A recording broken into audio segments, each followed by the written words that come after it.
السلام عليكم ورحمه الله وبركاته. ازيكم يا حبايبي، عاملين ايه؟ النهارده اليوم ال 13 معانا في دوره البط المسكوفي. زي ما حضراتكم شايفين كده انا نضفت لهم خلاص. بقى احنا اتعودنا ان احنا كل يومين بننضف المكان بتاعهم وبنرش الماده بتاعتنا. بس النهارده حبايبي لان هما كده يعني جابوا الشهر او عدوا الشهر، لان انا جايباهم 21 يوم. النهارده اليوم ال 13 ليهم هنا عندي، يعني هما كده 32 يوم، يعني شهر ويومين.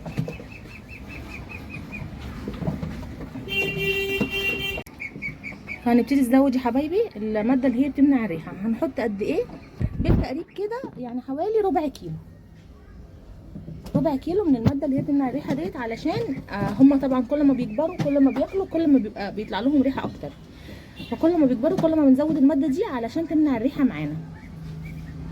وفي حاجه كمان يا حبايبي، اني اللهم صل على النبي،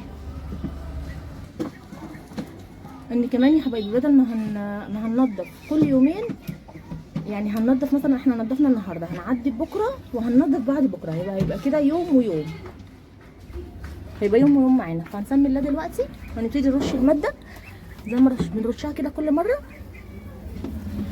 في كل جزء كده.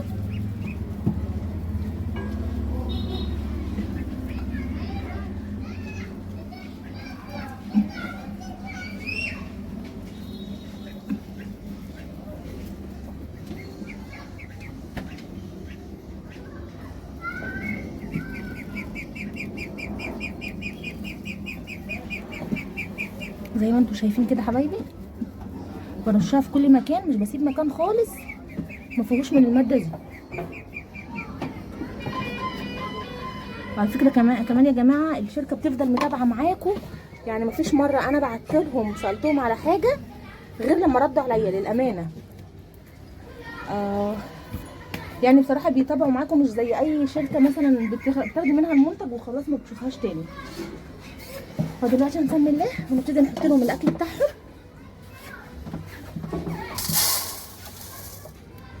بالشكل ده كده حبايبي. هنحط كمان الميه.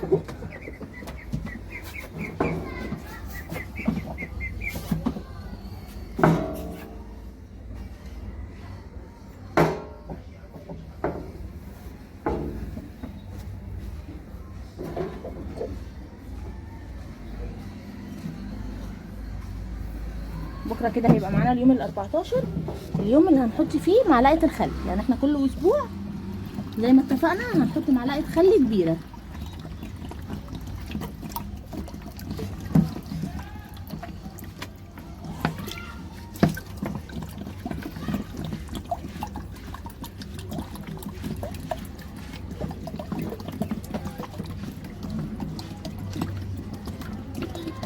عايزه اقول لكم يا جماعه ان هم حجمهم ما شاء الله اللهم بارك. يعني حتى انا لما برجع اشوف الفيديوهات بحس ان حجمهم في الفيديو مش ظاهر زي الطبيعي بتاعهم.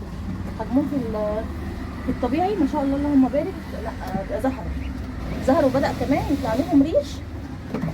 يعني بصوا كده اوريكم كده حاجه يا حبايبي، بدا يطلع لهم ريش فين الجزء اللي تحت ده كده، بس بسيط.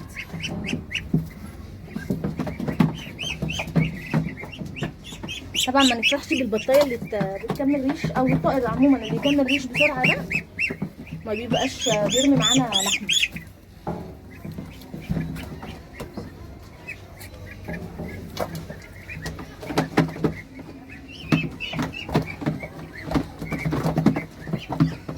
فيهم بصوا يا جماعه اللهم بارك، بص يعني حاجه زي اللي في ايدي دي يعني داخله في كيلو ونص.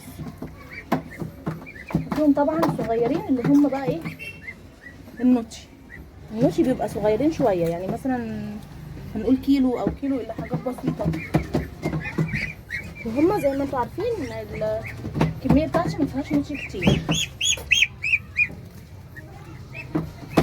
كده معانا. بصوا يا جماعه كمان عامله ايه، انا رافعه خالص الغطا بتاعهم علشان عايزه الهواء، وطافيه كمان النور.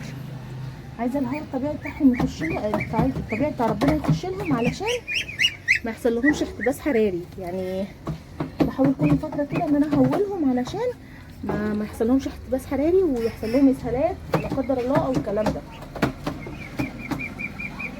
طيب لا قدر الله بقى لو حصل اسهال بسيط للطائر بتاعنا، او حسينا ان هو الحمام بتاعه مش طبيعي،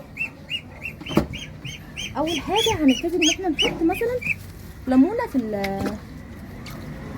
في الميه بتاعته، ليمونه واحده، ليمونه كده تكون صغيره نعصرها في الميه بتاعته على 2 لتر لمده قد ايه؟ لمده 3 ايام ورا بعض، لان هنتعامل معاه كانه دور برد. وهنحط كمان شاي مغلي، شاي المغلي هنغليه ونسيبه يبرد خالص، وهنحطه على الميه مع الليمون. هنتعامل معاه كانه دور برد. لا قدر الله زاد ومش عرفنا نعالجه بالحاجات اللي احنا بنحطها من البيت في الوقت ده، نقدر بقى نتصل بالمكان اللي خدناه منهم وناخد منهم علاج. وده كانت حلقتنا النهارده يا جماعه. لو عجبتكم الفيديو فعلوا لي زر الجرس واشتركوا في القناه عشان يوصلكم كل جديد.